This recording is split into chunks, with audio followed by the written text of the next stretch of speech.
Kentucky went and hung out at Drake's house last week, and while they were there, they just went ahead and won a couple basketball games. What did we learn about the Wildcats for this upcoming season from their gold medal win at the 2023 GLOBL Jam? You are Locked On College Basketball, part of the Locked On Podcast Network. Your team every day.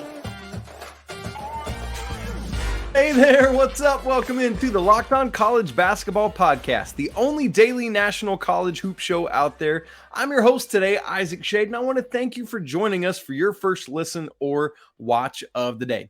Coming up later on the show, we're going to talk about one of the weirdest marriages I've seen in a while, the ACC and the CW Network.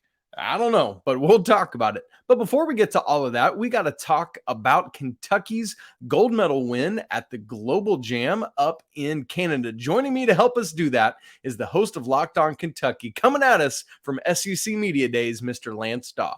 Man, always great to be joined by our guy Lance Daw, the host of Locked On Kentucky Wildcats. And Lance, it feels like this offseason we've been talking perhaps even more so than normal, because the Kentucky roller coaster has been some kind of fun thing to ride, but it's kind of felt like that roller coaster that dude saw a crack in a couple weeks ago, because at any moment it seemed like this thing could derail. But we are talking coming right off of Kentucky's gold medal win at the 2023 GLOBL Jam games. They were wearing their Kentucky uniforms, but representing the US of A, going up against Germany in Canada and BAL Select, the Basketball Africa League. And Lance, Kentucky goes 4-0 at this tournament up in Canada. Just a big picture general question to start off. What did we learn about the Wildcats from these four games? Well, the first thing I want to point out here, just as a shot towards another college basketball program, Baylor went 1-4 in this GLOBL Jam last season, and the boys in blue went 4-0. So automatic dub there. Congrats to Baylor for posing a losing record here. But yeah, what did we learn from this team? I think we learned that this team is a lot better than we expected them to be. When you talk about what Kentucky's roster looks like this offseason, you and I have discussed it several times here on your show. It's a lot of inexperience. It's a lot of question marks. It's a lot of thoughts about how is this team going to gel once they actually get to play some basketball. Right. And I think that these teams that Kentucky went up against were significantly better than what they faced in the Bahamas just a season ago.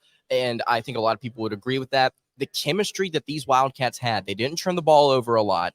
They very clearly shared the ball, I think, at a level that even I would have never expected with a fully healthy Kentucky team. It was a selfless, impressive, efficient outing for Kentucky in all four games that they played.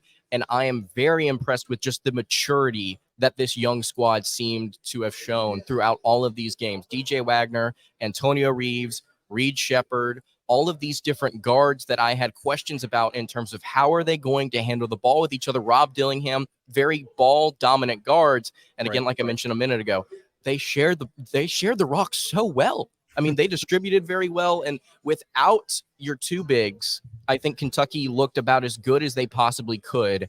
And I'm not going to sit here and say, oh, Kentucky's winning the national championship. Oh, they're going to go 40-0 next season, hang another banner.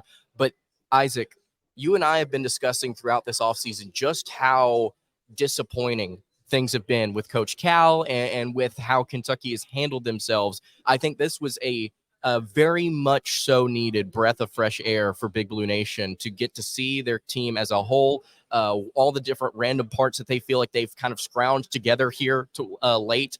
They worked really, really well. And it's something that I think the Kentucky fans will be excited about here for the next coming months. Obviously, injuries and things, kind of giving Kentucky pause here and there. But man, did these guys look better than I thought they would. And that is always an encouraging thing, even if it is in the middle of the summer. Lance, you made, a nice little jab there at Waco and Coach Drew. Shouts to our guy Drake Toll, the host of Locked On Baylor. But it's kind of funny because Coach Cal, maybe in his kind of tongue-in-cheek, sandbaggy Coach Cal sort of way, hinted at before this tournament that maybe Kentucky wouldn't win a game. And instead, the 0 is not in the win column, but in the loss column.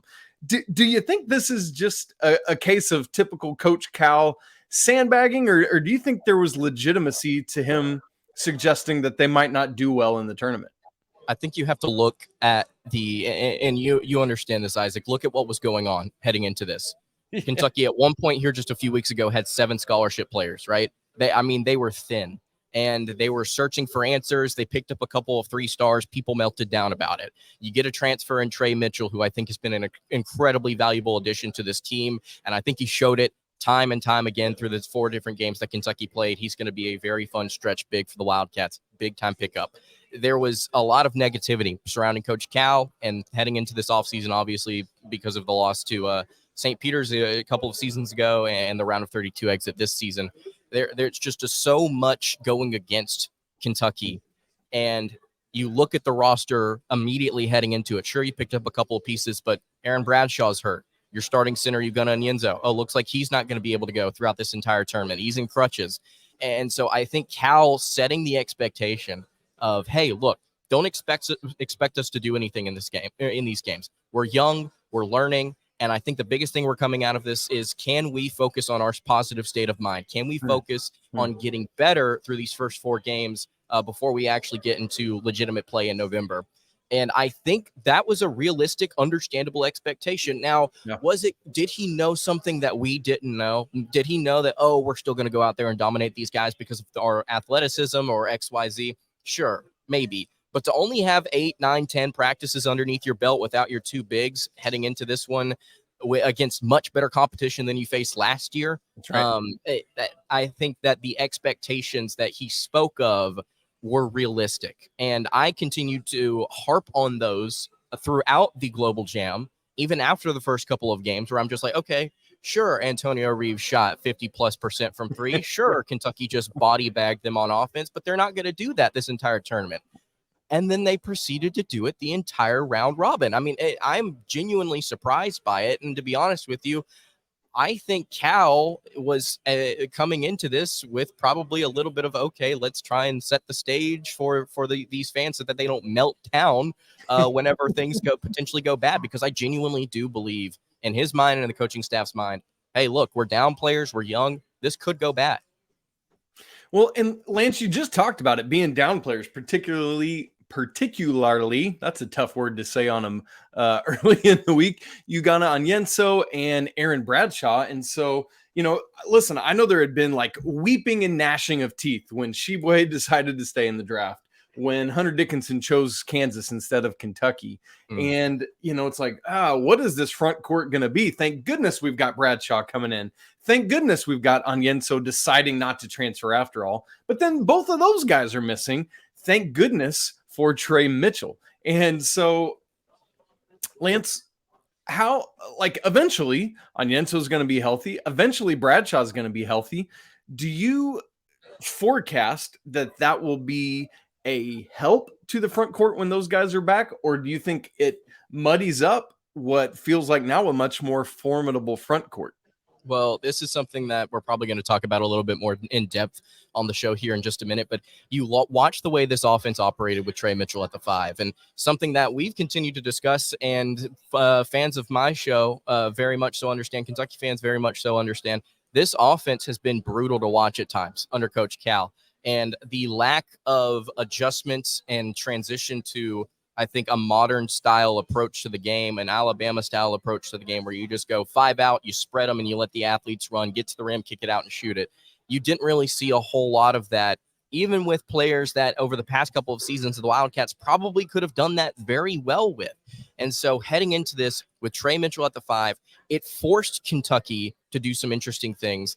And I think with him at that position, it allowed Kentucky to open things up and play a lot more loose and play a lot more fun. With Onyenso and Bradshaw back in this lineup, I don't think that changes. I don't, because I don't expect Kentucky to hold these guards back from the style of play that makes them their best. I don't think that DJ Wagner and Antonio Reeves and Reed Shepherd and all of these guys are going to be comfortable sitting in the style of offense that Cal had even a season ago. Yeah, I don't think he's going to do that. I think he understands what he has, and so he's going to make his bigs adjust to that. If you're going to play 2 7-footers in your lineup primarily for defense, which is awesome, great, please do that, because there was no defense played during the GLOBL Jam from Kentucky. I would expect him to try and get them to acclimate to what the rest of the team is going to end up being really good at. And listen, we heard Cal a lot last year say, hey, we need this team to shoot more threes. We need this team to be a little bit more outside oriented. And then we didn't really see it. I think this year he's been saying it. I think we're going to see it. And I think Onyenso and Bradshaw are not going to hinder that. I think defensively they will add a lot to this rotation. And so, yes, I foresee them coming into this lineup with Tre Mitchell. It's certainly going to help the Wildcats down low. We need a guy like Onyenso to help us protect the rim consistently. And I think that Kentucky only gets better and they don't change their style of play. Man, it makes me just really curious to see what minutes allocation is going to look like. Yeah. Like, what is the starting front court? Who, do we essentially get 6 guys that are getting starters minutes, regardless of who the first 5 are? Can Tre Mitchell slide to the 4 and let Onyenso or Bradshaw be man, it's just going to be really interesting to see how Kentucky works at figuring out all those alignments. And man, we're going to get to see a lot of that come November. Now, Lance, I know there's not too much that, you gotta kind of look at these summer tours with a little bit of not chip on your shoulder. That's not the phrase I'm looking for. You can't put too terribly much stock into it, but there are certainly things we can learn and take away as we look to the season ahead. So I want to ask Lance about some of that, and we'll do so in just a second. But first, this episode of Locked On College Basketball is brought to you by FanDuel. Take your first swing at betting MLB on FanDuel and get 10 times your first bet amount in bonus bets, up to $200. That's right. Just bet $20 and you'll land $200 in bonus bets, win or lose. That's $200 you can spend betting everything from the money line to the over-under to who's going to hit the first home run in any baseball game. I'll go ahead and tell you right now, it's Ronald Acuna Jr. All coming at you on an app that's safe, secure, and it's super easy to use. Beyond that, when you win, you get paid instantly. There's no better place to bet on MLB than FanDuel, America's #1 sportsbook. So folks, sign up today and visit FanDuel.com/locked-on to get up to $200 in bonus bets. Again, that's FanDuel.com/locked-on. FanDuel, official partner of Major League Baseball. Folks, we are joined today by Lance Daw, the host of the Locked On Kentucky Wildcats, very graciously coming to us from the midst of SEC Media Days, getting into some football action there. So make sure you check out all the great information coming out of that event, including all of Greg Sankey's wacky wildness that we will learn more about in the days to come. So, Lance, we had Antonio Reeves as the no-doubter MVP of this GLOBL Jam event. And it starts to make me think, you look at, as you talked about, what Kentucky was just, even a couple weeks ago, looking at scholarships and who's there and who wasn't. And then Antonio Reeves decides to come back. Kind of like, who knew, right? Like that hung in the balance for so long. And then Bob Huggins, the head coach at West Virginia, continues to just make unfortunate life decisions that have put West Virginia in peril, but their loss is Kentucky's game, as we've just talked about with Tre Mitchell. So here's my question. If you could imagine a world with me in which Antonio Reeves doesn't come back and Tre Mitchell isn't part of this roster and is still at West Virginia, how different do you think things would look right now? What conversation would we be having about how Kentucky just did at this event? Well, that's not a world I want to live in, first off, Isaac. That's not a world I want to see with Kentucky. So Tre Mitchell, I think, if Huggins didn't do what happened there with West Virginia and things did not start to kind of fall apart with some of their transfer portal players coming in and out and heading back into the transfer portal, I think that we would see Kentucky probably lose a couple of games here in the GLOBL Jam. And I think Tre Mitchell, statistically, you look at what he did. He was a 44% three-point shooter throughout this event. He was the third leading scorer, actually tied for second, but third in scoring here. He was third in assists. He was first in blocks. He was also, I believe, fourth in steals. I mean, he did everything. He did everything at the 5 and occasionally at the 4 for Kentucky. So having him and his versatility, I know it's a cliche word, but I truly do. If you go and watch this Global Jam, Tre Mitchell, excuse me, Mitchell did everything. He did everything from, running the pick and pop effectively with DJ Wagner and Reed Shepard, from, playing hard on the defensive end despite only being 6'9". He's played a little center before, Isaac, and clearly he looked comfortable out there doing so at the 5. Sir. I think Kentucky without him would have had to have played Jordan Burks, the 6'9" former small forward during OTE. They would have had to play him at the 5, and quite frankly, I don't think that would have gone over very well. I'm very, very glad that Kentucky was able to get him on the court and was able to just plug and play him. And I think that's what he's going to be this offseason. Whenever they run practice, he's going to continue to get better at that. And then whenever you get into the season, I don't know if he's going to start for this team. He could easily play the 4. Absolutely. You mentioned that earlier. I think he could absolutely play at the 4. Especially with Bradshaw being out, if he's not able to go these first few games of the non-con slate. But I think that he will come in, he'll get his minutes, and I think he's going to be a pretty efficient player. I mean, the way that they want to utilize him, straightaway threes, pick and pop action, rolling to the basket just a little bit, play on the defensive end hard, find guys. He had some excellent passes in this event. I was very impressed with some things that he did in the half court. With guys cutting to the rim.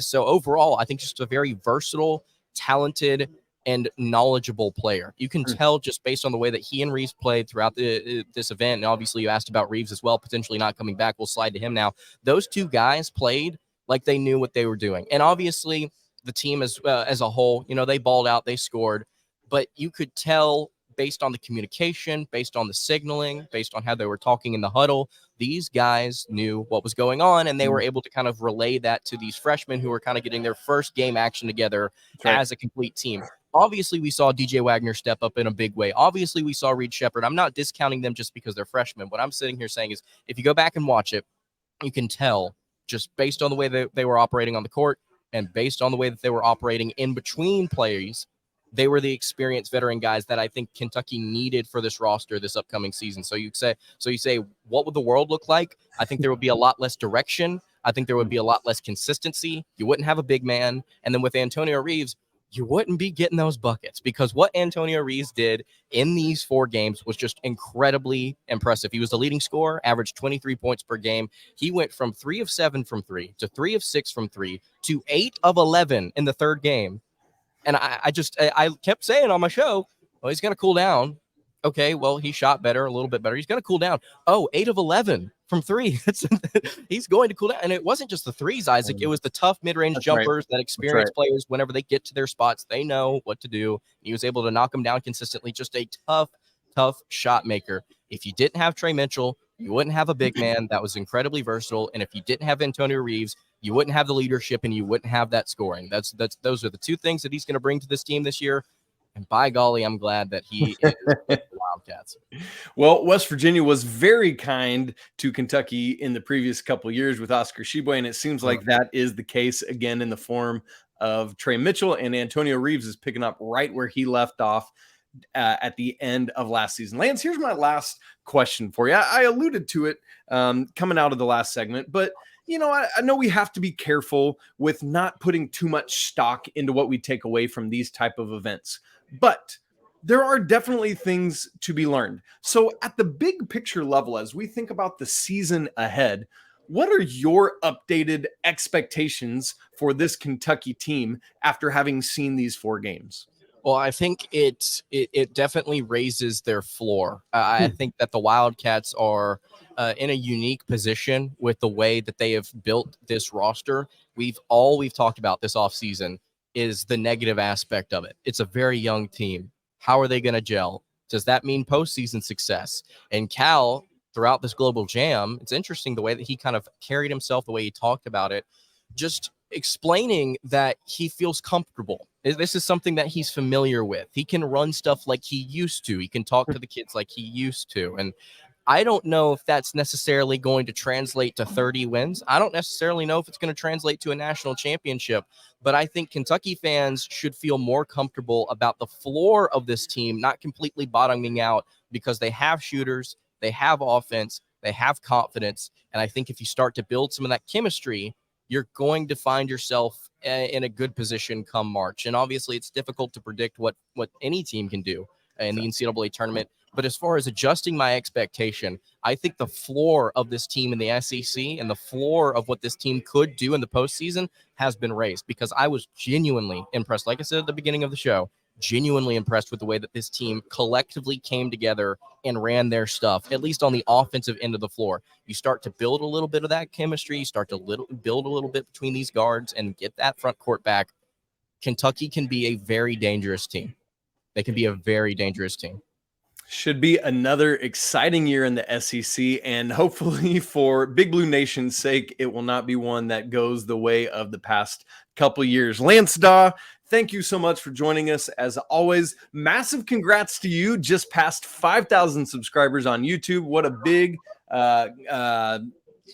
turning point. What a big deal that is. Congrats, man. Keep up the great work yourself.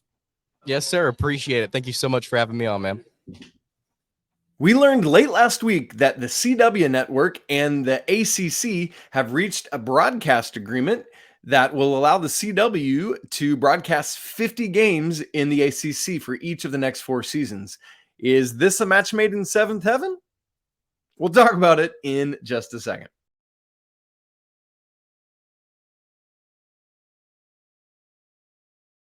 All right, folks, one of the more interesting broadcasting agreements I've heard in quite some time. Last Thursday, the CW Network and the ACC announced that they've reached a deal for the CW to broadcast a total of 50 ACC games each of the next 4 seasons. So not 50 total, but 200 total, 50 each of those academic years.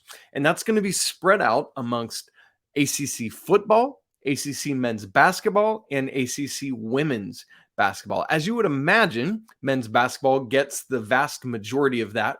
We're obviously a college basketball show, so we're going to focus in on that side of it.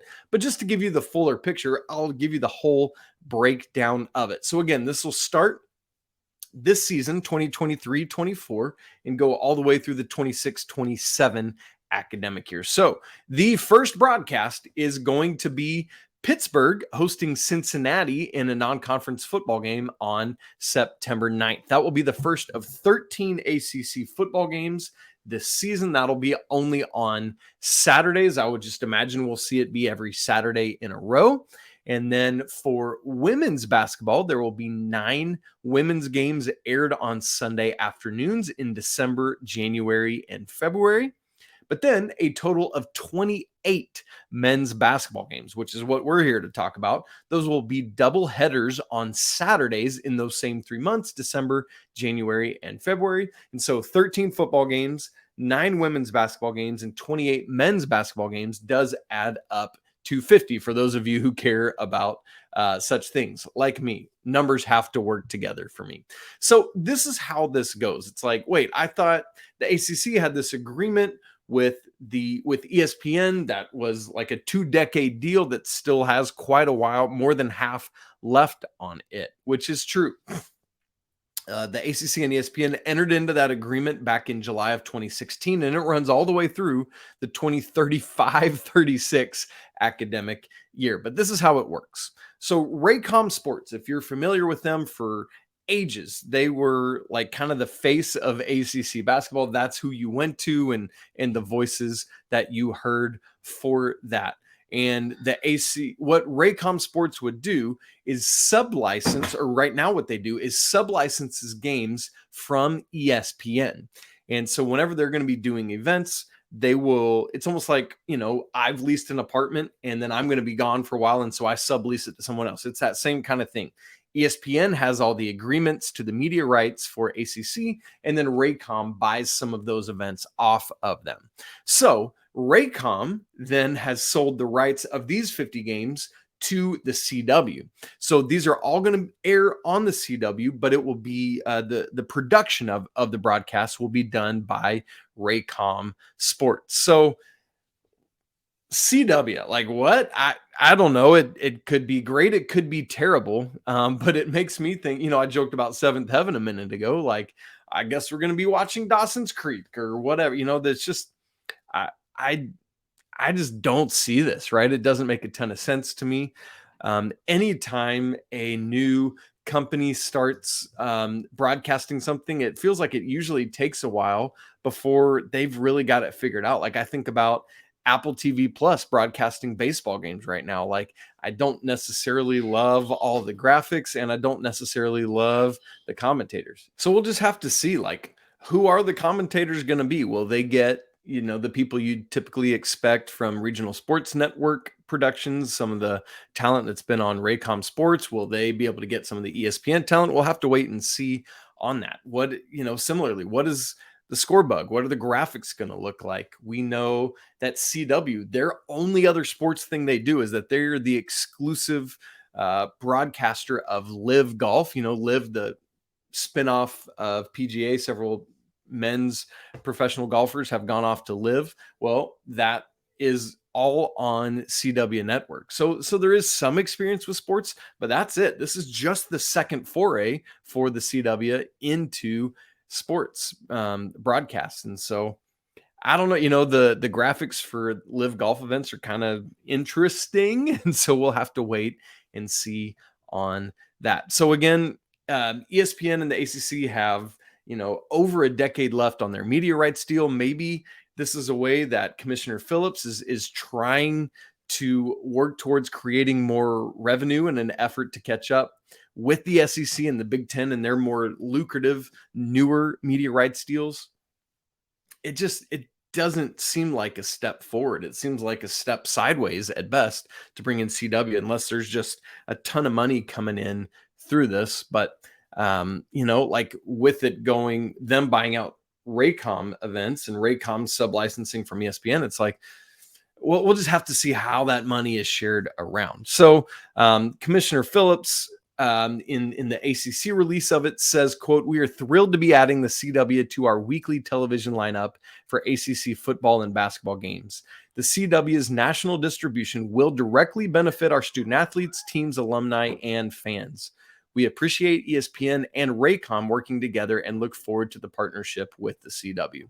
So, this is what you say, right? Regardless of whether or not it's going to be a legitimately good thing for the ACC, this is what Commissioner Phillips is going to say. CW's president, Dennis Miller, has, big, nice things as well. But I'm taking a wait and see approach on this and how it's going to go for the ACC. Again, a conference that has kind of declined in the view of many around the nation the past couple of years. So what do you think? We'll have to wait and see on all of that. Folks, that's it for today's episode of Locked On College Basketball. Thanks as always for joining us. Please make sure to follow the show on Twitter, Locked On CBB. You can follow me at Isaac Shade. Make sure to go give Lance Daw a follow as well. Big thanks to him for joining us. Don't forget to subscribe to the show. Smash the like button to let us know you're here if you're watching on YouTube, and leave comments on your thoughts on Kentucky and on this CW and ACC broadcast deal. As always, apologies to the lawyer family. Go Wildcats, in this case literally, because we talked about Kentucky. And until tomorrow, when Andy Patton will be back with you. Peace.